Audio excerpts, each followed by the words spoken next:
Last lecture में हमने शुरू किया था functions of RBI.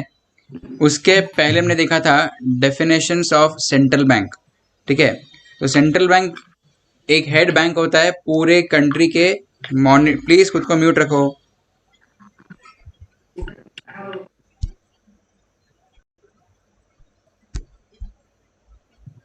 Central bank head होता है पूरे इकोनॉमी के मनी एंड बैंकिंग सिस्टम का। ठीक है, इंडिया का सेंट्रल बैंक है आरबीआई। ठीक है, बताओ आरबीआई एक्ट कब पास हुआ था? 1934। ओके, 1934 को आरबीआई एक्ट पास हुआ था। ओके, आरबीआई ने अपना फंक्शनिंग कब चालू किया था? 1935। 1 अप्रैल 1935। 1935। ओके, जब आरबीआई बना था तब वो गवर्नमेंट कंपनी था कि प्राइवेट कंपनी था? प्राइवेट कंपनी था। उसको नेशनलाइज कब किया गया?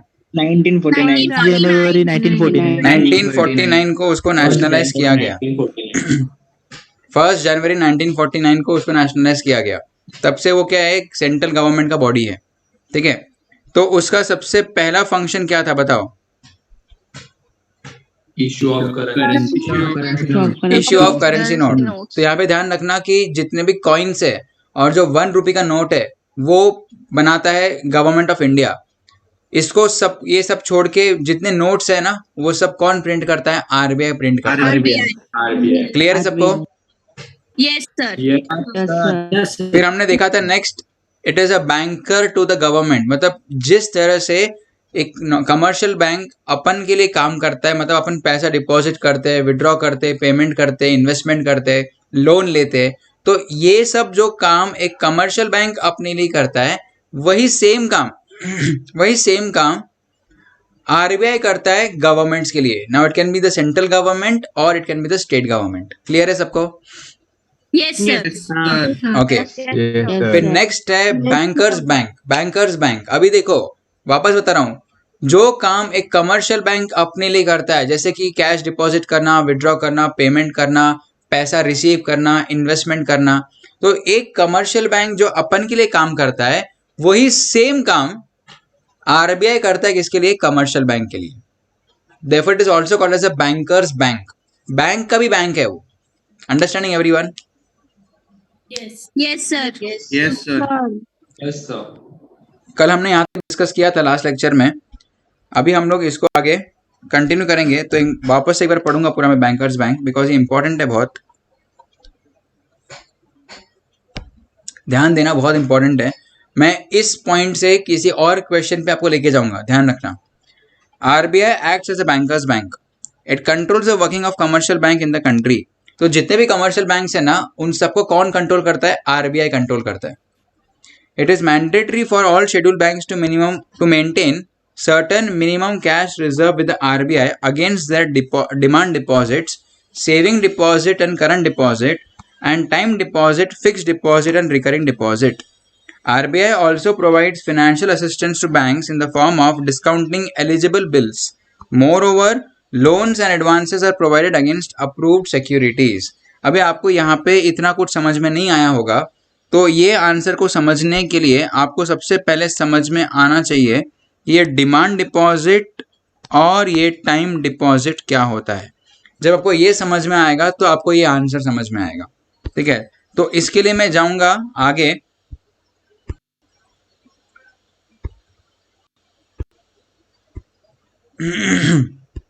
क्वेश्चन नंबर 3 पे सबको दिख रहा है? Question number 3?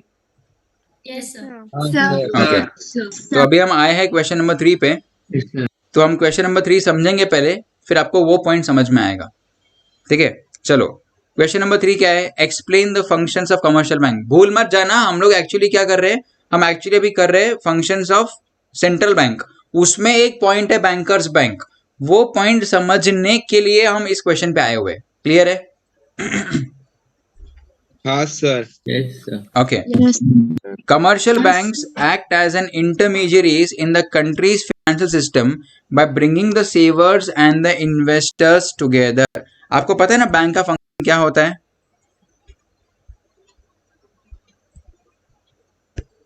Yes sir. देखो हमने आपके स्क्रीन पे है, अभी हमने देखा था कि जो हाउस होल्ड होते हैं ना, हाउस होल्ड्स, वो लोग क्या करते हैं, सेव करते हैं। ठीक है, चलो हम इसको और वापस से बना लेते हैं एक बार।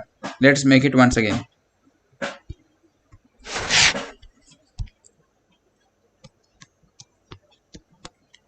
ओहो, I am very bad at drawing. ये कौन है, हाउस होल्ड है। हाउस होल्ड मतलब आप और हमारे जैसे फैमिलीज। ठीक है, हम लोग सब क्या करते हैं, हम लोग सब सेविंग्स करते हैं, बरोबर है ना, अपन सब सेविंग करते हैं ना।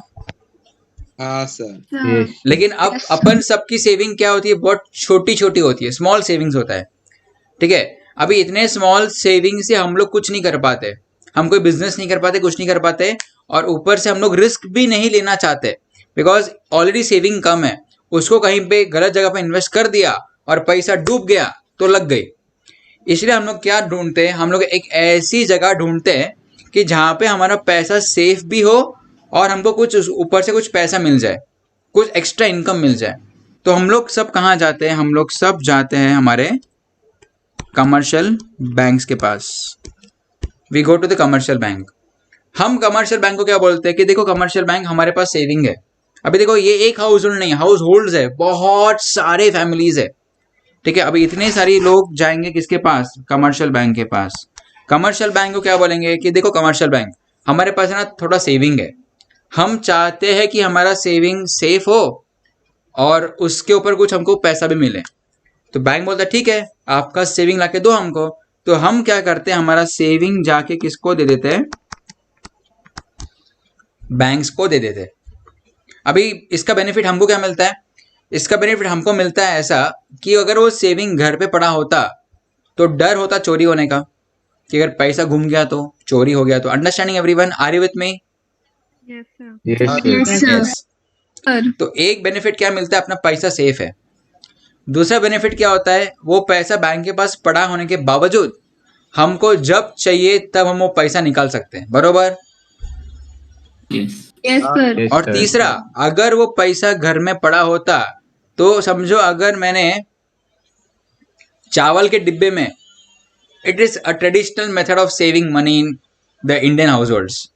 ठीक है, चावल के डिब्बे में, साड़ी के बीच में, तकिए के नीचे, किधर किधर छुपाते क्या मालूम। ठीक है, तो मैंने जिधर भी छुपाया पैसा सेविंग्स का मेरा, मैंने चावल के डिब्बे में 10,000 रुपये छुपा दिए।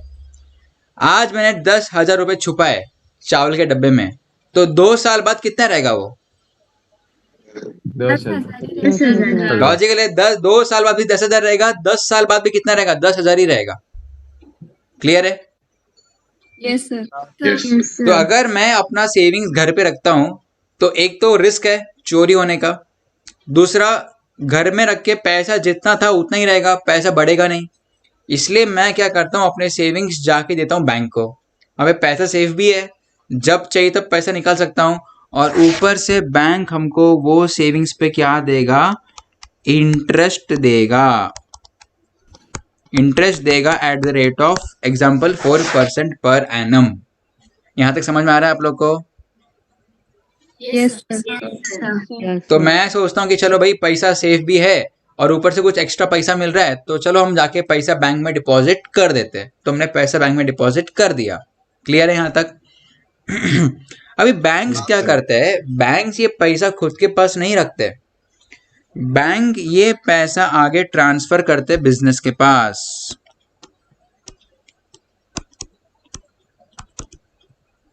ना बिजनेस, जैसे हम लोग सेविंग्स करते हैं, बिजनेस क्या करता है, उसका इन्वेस्टमेंट। इन्वेस्टमेंट करता है। बिजनेस क्या करता है, उसका इन्वेस्टमेंट करता है। तो हमारा जो पैसा बैंक के पास गया, बैंक वो पैसा आगे देता है बिजनेस को इन द फॉर्म ऑफ लोन। आगे देता है बिजनेस को इन the form of loan. Clear है सबको यहाँ तक? Yes, हाँ। sir. Yes, sir. और वो लोन फ्री में नहीं देता उसको, वो क्या करता है, वो लोन के अगेंस्ट बिजनेस के पास से इंटरेस्ट लेता है। Yes. सो इंटरेस्ट लेगा, एग्जाम्पल वो at the rate of 12% per annum. तो बिजनेस के पास से कितना इंटरेस्ट ले रहा है, 12% पर एनम। साल का 12% वो इंटरेस्ट ले रहा है बिजनेस के पास से। ठीक है, तो इसमें क्या फायदा हो गया बिजनेस का, बिजनेस का ये फायदा हो गया कि बिजनेस को पैसा मिल गया, इन्वेस्टमेंट करने के लिए, और उसको हर एक हाउस होल्ड के पास नहीं जाना पड़ा, वो गया डायरेक्टली बैंक के पास से पैसा लेके आ गया। क्लियर है? और इसमें बैंक का क्या फायदा है बताओ? 8% सर कमीशन मिलता रहेगा ना। देखो, बैंक बिजनेस के पास से कितना इंटरेस्ट ले रहा है? 12% पर एनम ले रहा है। और हाउस होल्ड को कितना दे रहा है? वो हाउस होल्ड को सिर्फ 4% दे रहा है। तो उसको 12% इंटरेस्ट मिल रहा है, वो 4% इंटरेस्ट दे रहा है। तो बैंक के पास पूरे साल में 8% पर एनम का प्रॉफिट बच जाता है।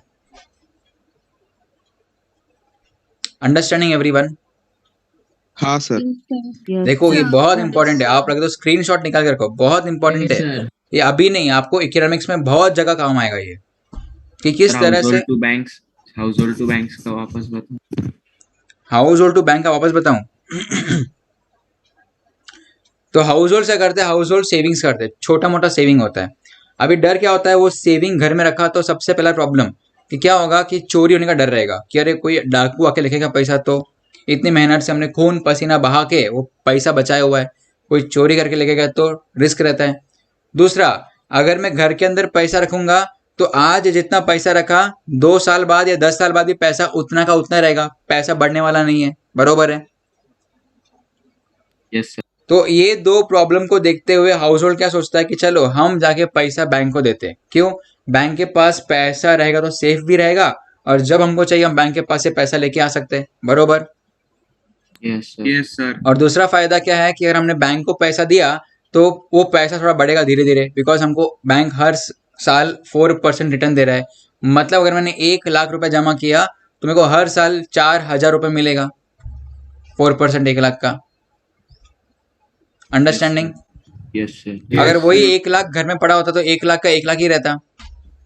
Yes yes. तो ये सब देखते हुए हाउस होल्ड क्या करते हैं? बैंक में जमा करते हैं, और इसकी मदद से बैंक आगे लोन देता है बिजनेस को। वो बिजनेस के पास से 12% इंटरेस्ट देता है, हाउस होल्ड को बिजनेस के पास से 12% इंटरेस्ट लेता है, हाउस होल्ड को 4% इंटरेस्ट देता है, और खुद बीच में 8% लेके मजा करता है। फिर अंडरस्टैंडिंग? बैंक्स और पॉलिसीज में क्या फर्क रहा? इसमें जो पॉलिसी निकालते हैं अपन, उसमें क्या फर्क रहा? पॉलिसी इंश्योरेंस का होता है, बैंक एक अलग काम है, इंश्योरेंस एक अलग काम है। उधर भी अपन पैसे ही भरते हैं और इंटरेस्ट ही मिलता है अपने को। हाँ, बट पॉलिसी जब तू निकालता है ना, that money is not immediately refundable. कि अगर तू पॉलिसी का पैसा भर रहा है तो उसे टर्म्स एंड कंडीशंस होता है कि 10 साल तक भरना पड़ेगा, 15 साल तक भरना पड़ेगा, उसके बाद पैसा मिलेगा। बरोबर है ना? Yes sir. बट बैंक में क्या है? बैंक में तूने आज सुबह को भर, तू रात को निकाल ले, चलता है, कोई कुछ नहीं बोलता तेरे को। हाँ सर, और पॉलिसी का पैसा स्टॉक मार्केट में वगैरह इन्वेस्ट होता है ना? वो अपन उसमें नहीं जाएंगे, हमको फिलहाल बैंक पे फोकस करना है, हम बैंक पे फोकस करेंगे। ठीक है, चलो आगे बढ़ते हैं। तो हमने क्या पढ़ा? सर हाँ, सर वो बैंक 8% का क्या करते? 8% में फिर बैंक का खर्चा होता है, रेंट भरो, सैलरी भरो, ये भरो, वो भरो, ये सब खर्चा काटने के बाद जो बचता है उनका नेट प्रॉफिट है बैंक का। बैंक तो नहीं समाज सेवा कर रहा है। बैंक का फिर लॉस होगा ही नहीं ना? क्यों नहीं होगा? बैंक का भी लॉस होता है। कैसे लॉस होता है? समझो बैंक ने किसी को लोन दिया, हाँ बैड डेट्स, बैंक ने लोन दिया बट लोन रिपे नहीं हो रहा है, तो बैंक का लॉस हो सकता है इसमें। विजय माल्या। और कुछ सर आग भी लग गई ना, क्या? सर, आग भी लग गई। सिक्योरिटीज रहती ना हाँ, सिक्योरिटीज होती है, बट हर बार ये जरूरी नहीं होता ना कि जो लोन का वैल्यू रहेगा उतना ही सिक्योरिटी का वैल्यू रहेगा। अगर समझो सिक्योरिटी का वैल्यू डिग्रेड हो गया तो सर वो बैंक अपना प्रॉफिट दूसरे बैंक में इन्वेस्ट कर सकते क्या? हाँ, कर सकते हैं।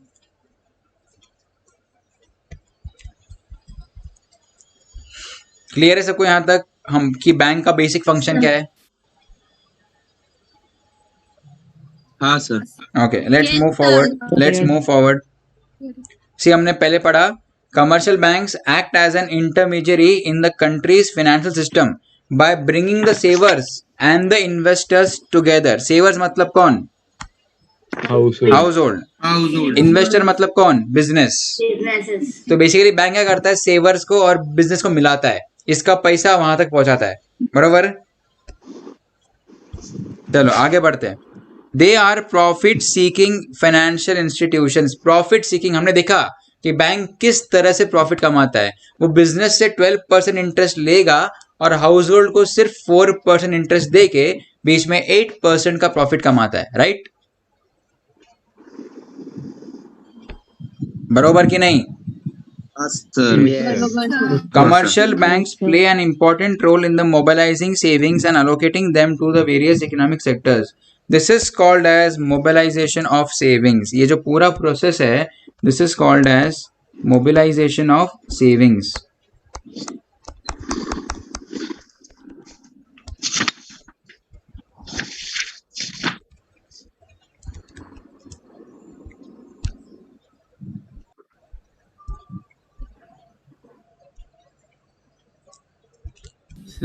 एक मिनट, इसको बोलते हैं हम लोग मोबिलाइजेशन ऑफ सेविंग्स. मोबिलाइजेशन मतलब मूवमेंट, मतलब सेविंग्स का मूवमेंट होता है from household to business. That is called as mobilisation of savings. आगे बढ़ते हैं. हाँ पूछो, कोई तो कुछ पूछ रहा था मेरे को. सर ये इकोनॉमिक सेक्टर्स मतलब क्या होता है? इकोनॉमिक सेक्टर्स मतलब sectors which are functioning to earn profit, मतलब basically business. So it includes both scheduled commercial banks and non-scheduled commercial banks. अभी देखो कमर्शियल बैंक भी दो टाइप के होते हैं, एक होता है शेड्यूल्ड, एक होता है नॉन शेड्यूल्ड. अब इसका मतलब क्या आइए समझते हैं. Scheduled commercial banks are those included in the second schedule of the Reserve Bank of India Act 1934. ठीक है, तो जो बैंक्स का नाम reserve bank of India act में दिया हुआ है वो होते हैं शेड्यूल्ड कमर्शियल बैंक्स, एंड बाकी जो बैंक्स है सब क्या है, नॉन शेड्यूल्ड कमर्शियल बैंक्स. तो सर बेसिक फर्क क्या है? बेसिक फर्क ये है कि जो शेड्यूल्ड कमर्शियल बैंक्स है ना, उसकी पूरी की पूरी जिम्मेदारी किसके ऊपर होती है? आरबीआई के ऊपर होती है. ठीक है, मतलब इन शॉर्ट वो आरबीआई के बच्चे है वो लोग. ठीक है, इन्होंने कुछ गड़बड़ किया तो कौन responsible? RBI responsible. Understanding? Yes sir. लेकिन अगर Yes, अगर नॉन शेड्यूल्ड कमर्शियल बैंक ने गड़बड़ किया तो आरबीआई नॉट रिस्पॉन्सिबल.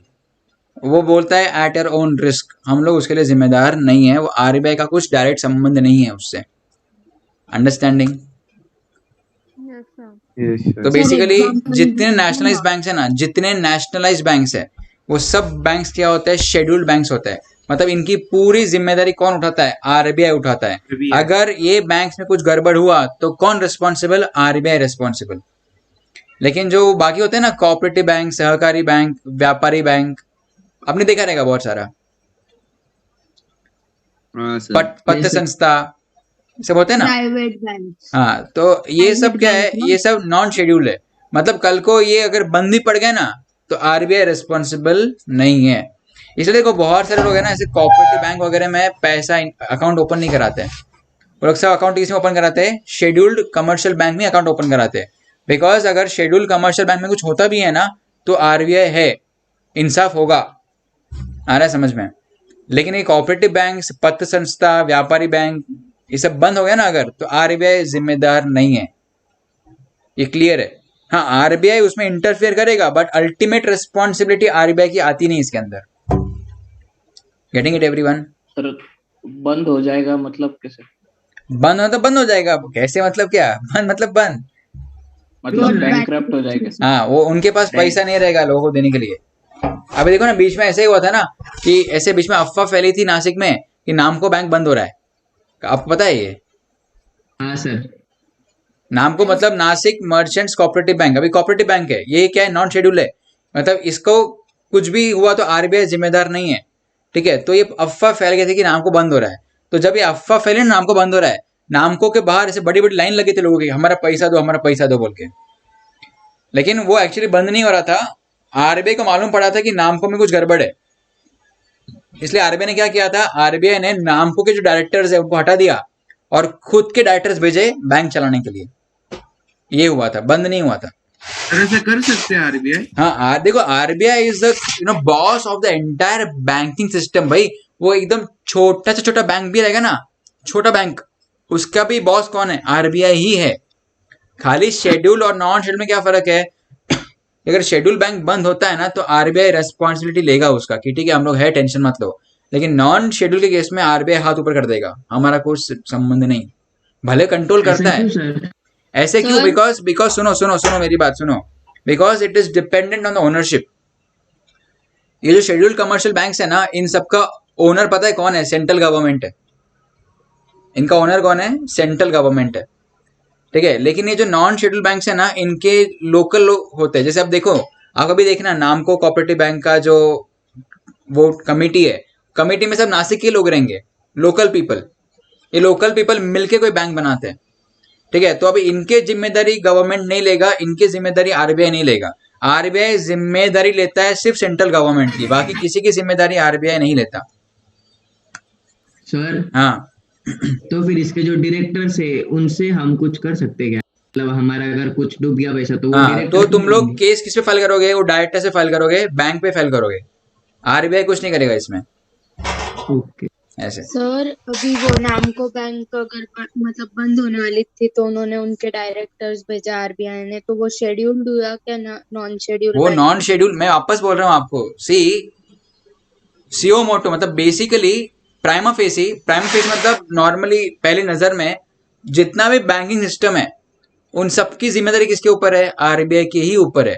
वो कोई छोटी बैंक रहेगी ना तो उसका भी रिस्पॉन्सिबिलिटी किसके ऊपर है? आरबीआई के ही ऊपर है। लेकिन बाय चांस अगर बैंक बंद हो जाती है तो उस केस में नॉन शेड्यूल कमर्शियल बैंक का जिम्मेदारी आरबीआई नहीं लेता। प्राइवेट बैंक पे कैसे? बैंक बड़ी प्राइवेट बैंक्स का ले सकता है क्या आरबीआई? हाँ, प्राइवेट बैंक्स में भी आरबीआई डायरेक्टली ऐसे रिस्पॉन्सिबिलिटी नहीं लेता, बिकॉज प्राइवेट बैंक्स का ओनर गवर्नमेंट ऑफ इंडिया थोड़ी है। प्राइवेट बैंक के प्राइवेट ओनर्स है। बट आरबीआई देखो, आरबीआई के पास पूरे पावर्स है कि वो इंटरफियर कर सकता है, कोई भी बैंक हो, it has the power to interfere. Getting it? Sir नामको शेड्यूल्ड बैंक है ना? क्या नामको शेड्यूल्ड बैंक है ना? रहेगी? मतलब मैं इसका एग्जांपल दिया नामको का, हमको पता नहीं है अभी एग्जैक्टली कौन सा बैंक है, शेड्यूल है नॉन शेड्यूल है पता नहीं मेरे को। तो जो भी शेड्यूल बैंक्स है ना, सुनो, जो भी शेड्यूल बैंक्स है ना वो आरबीआई के कंट्रोल में आते डायरेक्ट, उनके लिए आरबीआई रेस्पॉन्सिबिलिटी लेता है। बट जो नॉन शेड्यूल है उनका आरबीआई कुछ रेस्पॉन्सिबिलिटी लेता नहीं है। नामको का मैंने नाम लिया बट वो एग्जैक्टली पता नहीं कौन सी बैंक है वो, बट मेरे को याद था इसलिए मैंने आपको बोला। सर हाँ, सर अगर एक शेड्यूल्ड बैंक ऐसे क्लोज होने को आई है तो आरबीआई उनको कैसे हेल्प करता है? क्या? अगर एक शेड्यूल्ड बैंक बंद होने को आई, मतलब प्रॉब्लम में और वो बंद हो रही है, तो फिर आरबीआई क्या करेगा उसका हेल्प? अच्छा, तो अपन थोड़ा देर रुक जा, तेरे को मालूम पड़ेगा कि आरबीआई क्या करता है, ठीक है? सर हाँ, ठीक है। तो तो वो यस बैंक बंद हुई थी। Based on ownership and function, Indian commercial banks can be classified into 4 categories, namely public sector banks, private sector banks, regional rural banks and foreign banks. तो कैसे बैंक्स है इंडिया में? Public sector banks. Public sector banks मतलब जो central government के banks हैं, nationalise banks. फिर private sector bank like Kotak Mahindra, ICICI, yes bank, सब प्राइवेट सेक्टर बैंक्स हैं। फिर रीजनल रूरल बैंक्स मतलब जो छोटे एक गांव खेड़े में बैंक होती है उसको बोलते हैं आरआरबी। और फॉरेन बैंक मतलब वो बैंक जिसका ओरिजिन किसी फॉरेन कंट्री में है लेकिन वो बिजनेस इंडिया में कर रहा है। तो ये 4 बेसिक तरह के इंडिया में बैंक्स है, public, private, RRBs and foreign. तो ये 4 बैंक्स है, ठीक है। अभी हम आते हैं मुद्दे पे जो हम जिसके लिए हम इस क्वेश्चन पे आए हुए हैं। Functions of commercial banks are as follows. तो क्या क्या फंक्शन है देखो, मोटा मोटा देख लो पहले। सबसे पहला फंक्शन है एक्सेप्टेंस ऑफ डिपॉजिट्स, ये पहला बेसिक फंक्शन है। दूसरा प्रोवाइडिंग लोन्स एंड एडवांसेस। तीसरा एंसिलरी फंक्शन। एंड चौथा है क्रेडिट क्रिएशन। तो बेसिक 4 फंक्शन है इसके। सबसे पहला फंक्शन क्या है? Acceptance of deposit. दूसरा फंक्शन है प्रोवाइडिंग लोन्स एंड एडवांसेस। तीसरा है एंसिलरी फंक्शन एंड चौथा है क्रेडिट क्रिएशन। तो बेसिक 4 फंक्शंस है कमर्शियल बैंक के, जिसमें से हमने 2 चीजें देख ली, ये पहला फंक्शन, ये दूसरा फंक्शन, बरोबर? Yes sir. Yes sir. पहला क्या है? Accepting deposits. डिपॉजिट लेता है कमर्शियल बैंक, किसके पास से? पब्लिक के पास से डिपॉजिट लेता है, हाउस होल्ड के पास से डिपॉजिट लेता है। और दूसरा फंक्शन क्या है उसका? मेन फंक्शन कि जो डिपॉजिट्स आया हुआ है उसको आगे देगा इन the form of loans and advances. Clear है सबको बेसिक 2 फंक्शन? चलो हम आगे बढ़ते हैं। पहला फंक्शन हम स्टार्ट करते हैं, acceptance of deposits. Accepting deposits is one of the primary functions of commercial banks. Deposit constitute the main source of fund for these banks. पैसा कहाँ से आता है? डिपॉजिट से ही पैसा आता है. Saving leads to creation of deposit. हमने देखा डिपॉजिट कहाँ से आता है? सेविंग से डिपॉजिट होता है. पता ना सब लोग को अभी? हाँ सर. तो हाउस होल्ड्स जो भी पैसा सेव करते हैं वो क्या करते हैं? कमर्शियल बैंक में डिपॉजिट करते हैं. क्लियर है? Okay, very good. The deposits are categorised as. बहुत जबरदस्त, यहाँ पे ध्यान दो, लक्ष्य द्या.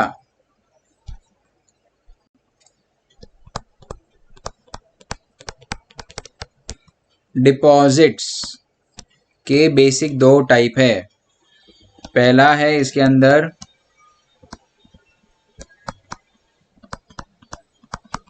डिमांड डिपॉजिट और दूसरा आता है इसके अंदर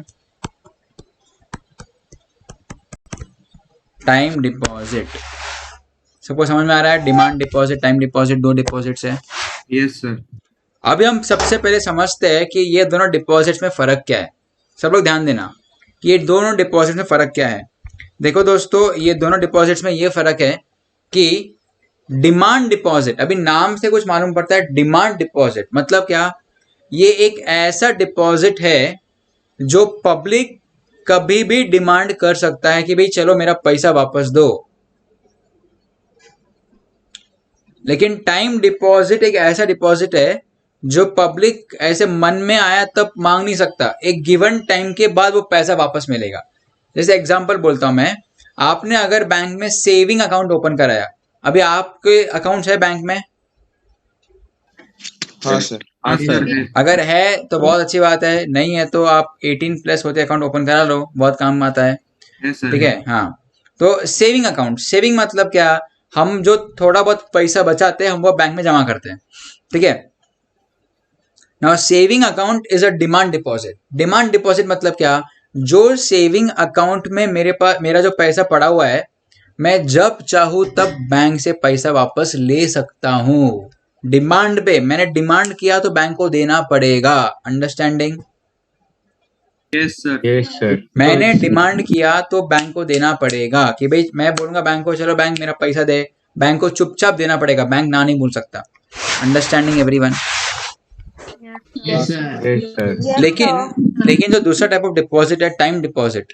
टाइम मतलब एक फिक्स टाइम के लिए आपने बैंक को पैसा दिया हुआ है. आपके और बैंक के बीच में ये अंडरस्टैंडिंग हुआ है कि बैंक मैं आपको ये पैसा दे रहा हूँ 5 साल के लिए, मैं 5 साल तक मांगूंगा नहीं. जैसे आपने नाम सुना रहेगा एफडी का, फिक्स डिपॉजिट. कभी नाम सुना है fix deposit? Yes sir. Yes sir. FD. हाँ सर.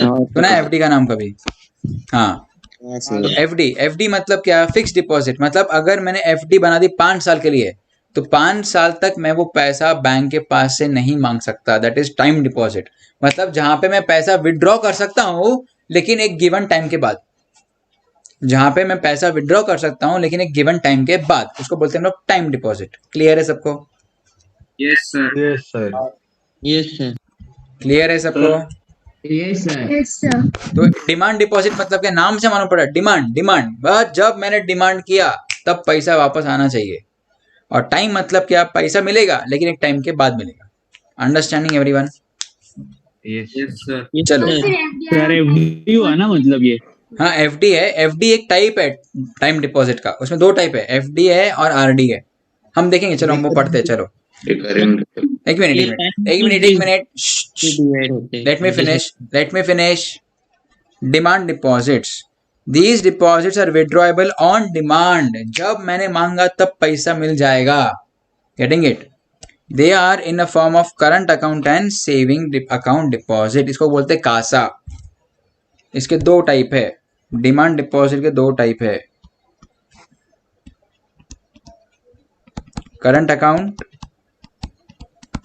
सर एक minute finish. And saving account. इसको बोलते हैं कासा. कभी आप बैंक में जाएंगे कभी लाइफ में तो आपको मालूम पड़ेगा कि बैंक में लोग बार बार यूज करते हैं कासा. कासा करते थे, कासा कासा कासा. तो कासा मतलब current account, saving account, CASA. It is called as CASA deposit. CASA. CA मतलब करंट अकाउंट, ऐसे मतलब सेविंग अकाउंट. कासा डिपॉजिट बोलते हैं, कासा. ठीक है. सो हम लोग पढ़ते हैं कासा. कासा मतलब current account and saving account. सबसे पहले कासा, CA मतलब current account. Current account. It is usually opened by businessmen, corporations, industrial houses, trusts, etc. They are provided with overdraft facility, that is, they are allowed to withdraw in excess of the balance in account. हम पढ़ लेते हैं saving account. Saving account are operated mainly by salaried class, small traders, etc. who wish to save a part of their income with the bank. तो आइए हम छोटा सा difference देखते हैं सेविंग और करंट में. ठीक है. अभी मैं यहाँ पे लिखता हूं नीचे, ध्यान देना सब लोग. Basis current saving. ठीक है. सबसे पहले basis open by. Current account कौन ओपन करता है? Businessman. It is open by business. Savings कौन ओपन करता है? House hold and small traders. हाँ वही सैलरी में तो वही आ गया, हाउस होल्ड आ गए. Sir open by current account कौन ओपन करता है? बिजनेसमैन ओपन करता है. सेविंग्स कौन ओपन करता है? हाउस होल्ड, सैलरीड पीपल, छोटे मोटे ठेले वाले, ये लोग अपन ओपन करते हैं सेविंग अकाउंट. इसके बाद अभी बहुत बड़ा डिफरेंस है करंट और सेविंग में. ध्यान देना, यहाँ पे इंटरेस्ट का फर्क है. अभी करंट अकाउंट में you don't get any interest, no interest. तुम 1 करोड़ रखो कि 5 करोड़ रखो, कितना भी रखो, तुमको 1 रुपया भी एक्स्ट्रा मिलने वाला नहीं है. क्लियर है सबको?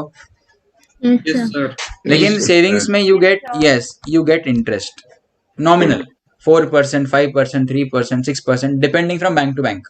You get interest. समझ में आ रहा है? क्यों ऐसे, क्यों बताओ? इनको सेविंग्स को इंटरेस्ट मिलता है, करंट को नहीं मिलता, ऐसा क्यों? क्योंकि सेविंग्स वाले बिजनेस फिक्स नहीं होता. Overdraft facility. तो सबसे बेसिक फर्क कि सेविंग करने वाले छोटे लोग होते हैं. ठीक है. तो इनको बैंक बोलते हैं ठीक है भाई तुम लोग लो इंटरेस्ट ले लो. बट बिजनेसमैन बड़े होते हैं तो उनको कुछ इंटरेस्ट नहीं. तो ये बेसिक लॉजिक है. बट इसके पीछे का मेन लॉजिक आपको समझाता हूं मैं. Overdraft facility. Now friends, what do you mean by overdraft facility? आइए समझते हैं. अभी ओवरड्राफ्ट फैसिलिटी करंट अकाउंट में मिलता है, सेविंग अकाउंट में नहीं मिलता है. Now friends, what do you mean by overdraft facility? आइए समझते हैं हम लोग. सुनो लेट देखो ना, थोड़ा मेरे को भी आता है, सुन लो, मेरे को भी आता है थोड़ा. ठीक है. Overdraft facility. ठीक है. तो एग्जांपल लेते हैं हम लोग कि अगर मेरा करंट अकाउंट है, मेरे करंट अकाउंट में समझो बैलेंस पड़ा है 10,000, और अगर मेरे को इस 10,000 से ज्यादा पैसे की जरूरत है तो मैं उससे ज्यादा विड्रॉ नहीं कर सकता. The maximum amount I can withdraw from my saving account is ₹10,000. I cannot withdraw more than that. Understanding? Yes, sir. लेकिन अगर समझो मेरे करंट अकाउंट में 10,000 रुपीज है, अगर मेरे करंट अकाउंट में 10,000 रुपीज है तो मैं अपने केस में यहाँ पे एक्स्ट्रा पैसा भी विड्रॉ कर सकता हूँ. एग्जाम्पल, अगर मेरे को 10,000 के बदले 15,000 चाहिए तो बैंक बोलेगा ठीक है भाई तू 15,000 लेके जा जी ले अपनी जिंदगी.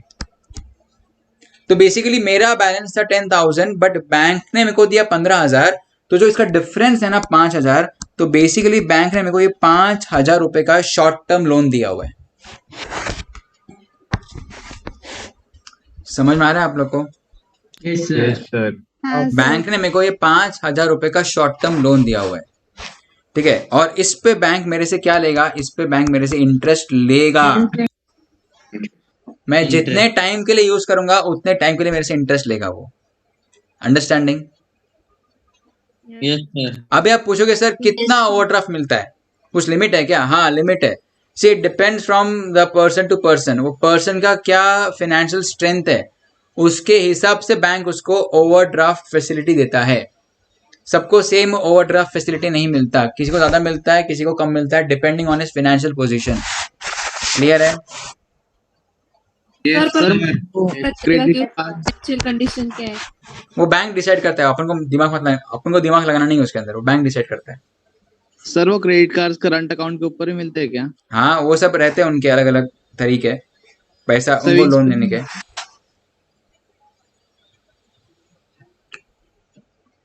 तो सबको ये डिफरेंस क्लियर है क्या, करंट और सेविंग का? Yes sir. तो ये किसके टाइप है? ये Yes, टाइप है sir. डिमांड डिपॉजिट के। डिमांड डिपॉजिट मतलब जब चाहिए तब पैसा मिल जाएगा। क्लियर है?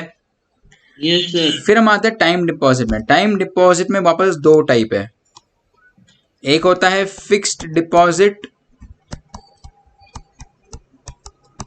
एक होता है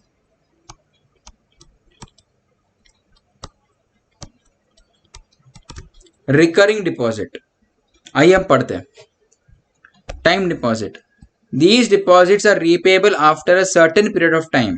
In other words, they can be withdrawn only on maturity. जब वो टाइम खत्म होगा आप तभी उसको विड्रॉ कर सकते हो। जैसे अगर आपने बैंक को बोला कि बैंक ये लो 1 लाख रुपए 5 साल बाद लेने आऊंगा, तो आपका मैच्योरिटी क्या हो गया? 5 ईयर्स हो गया। 5 ईयर्स के बाद आपको पैसा मिलेगा। They are in the form of recurring deposit and fixed deposit. पहले समझते recurring deposit. Recurring deposit refers to deposit wherein a customer deposits fixed amount at a regular interval for a specified period of time. अभी ध्यान दो सब लोग। अभी let's understand what is recurring deposit. SIP जैसा है ना सर? हाँ, SIP जैसा है। रिकरिंग डिपॉजिट, देखो रिकरिंग डिपॉजिट में सबसे पहले फिक्स्ड अमाउंट होता है, फिक्स्ड इंटरवल होता है और फिक्स्ड पीरियड होता है।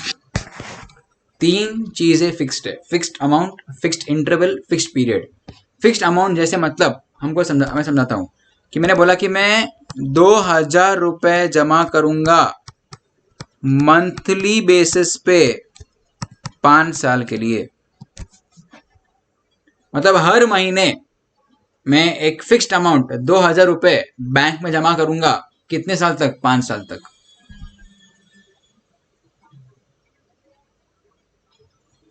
Yes sir. हेलो, है आप लोग मेरे साथ? Yes sir. तो रिकरिंग मतलब which comes again and again, बरोबर है? Again and again, that is recurring, बरोबर? Yes, sir. तो रिकरिंग डिपॉजिट मतलब जहां पे मैं एक फिक्स्ड अमाउंट एक फिक्स्ड इंटरवल पे एक फिक्स्ड पीरियड के लिए जमा करता हूं। क्लियर है सबको? Yes sir. और दूसरा होता है फिक्स्ड डिपॉजिट। अभी फिक्स्ड डिपॉजिट में क्या होता है? फिक्स्ड डिपॉजिट में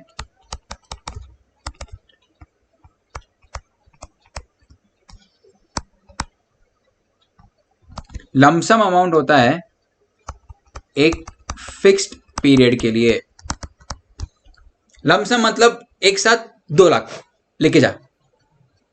एग्जाम्पल कितना? एक साथ 2 लाख पूरा। कितने साल तक? 5 साल। 5 साल तक। एक साथ 2 लाख जमा कर दिया 5 साल के लिए, that is fixed deposit. Understanding?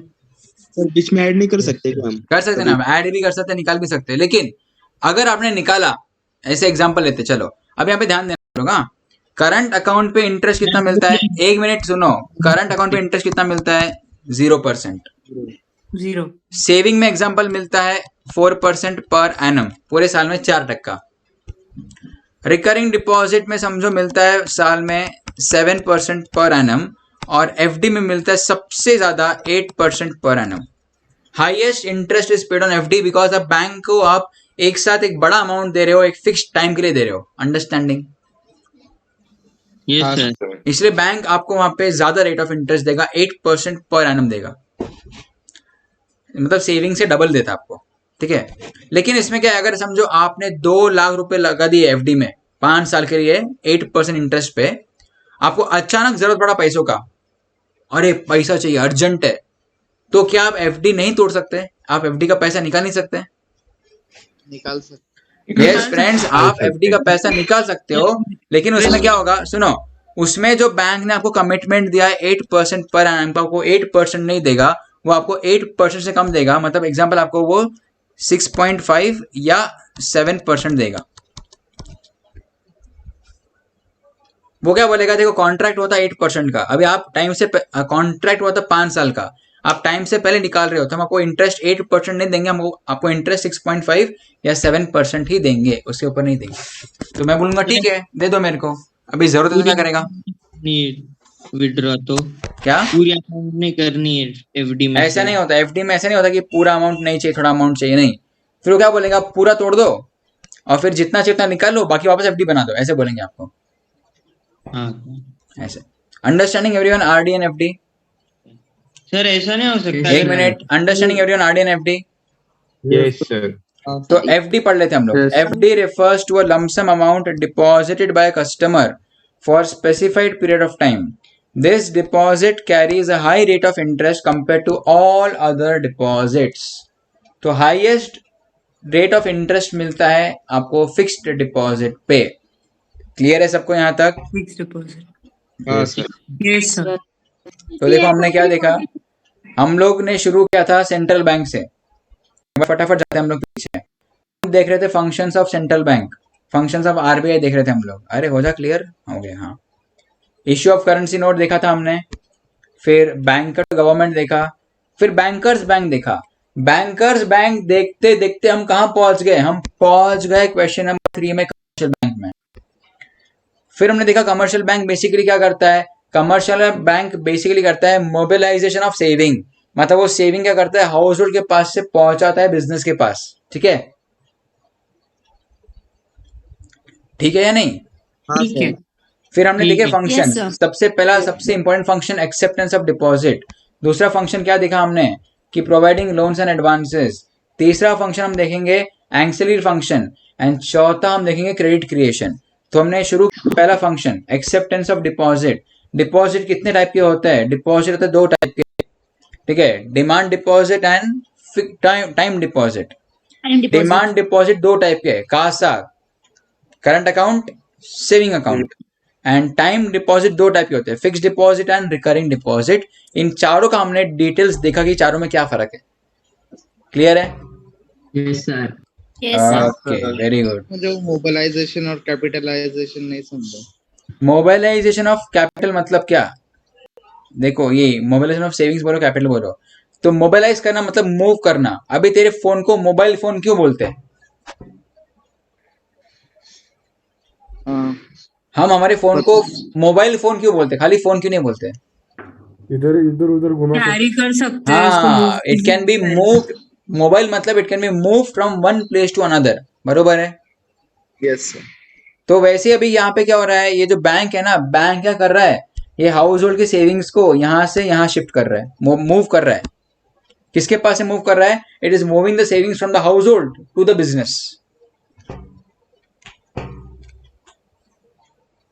इसलिए इसको बोला जाता है मोबिलाइजेशन ऑफ सेविंग्स। और कैपिटलाइजिंग मतलब क्या? कैपिटलाइजिंग मतलब अच्छा, कैपिटलाइजिंग मतलब क्या? अच्छा ठीक है भाई, देख अभी हाउस होल्ड का सेविंग है बिजनेस के पास, बिजनेस ने क्या किया, उसको इन्वेस्ट किया। अगर बिजनेस उसको इन्वेस्ट कर रहा है मतलब वो क्या हो गया, it is a capital of the business ना। Yes sir. तो उसको कैपिटलाइज कर रहे हैं वो लोग, उसको बिजनेस में लगा रहे हैं पैसा, इस तरह से। मतलब इन्वेस्ट करना मतलब कैपिटलाइज करना। हाँ, उनके वो देखो अपन इसको इन्वेस्टमेंट बोलते हैं, बट उनके लिए तो कैपिटल है ना, वो जो भी पैसा लेके आ रहे हैं वो लोग बिजनेस के अंदर, that is all the part of capital. भले वो लोन है बट उसको कैपिटल ही बोलते हैं इस भाषा में, यहाँ के लिए फिलहाल। तो हम लोग कल के लेक्चर में करेंगे हमारा कमर्शियल बैंक का सेकेंड फंक्शन।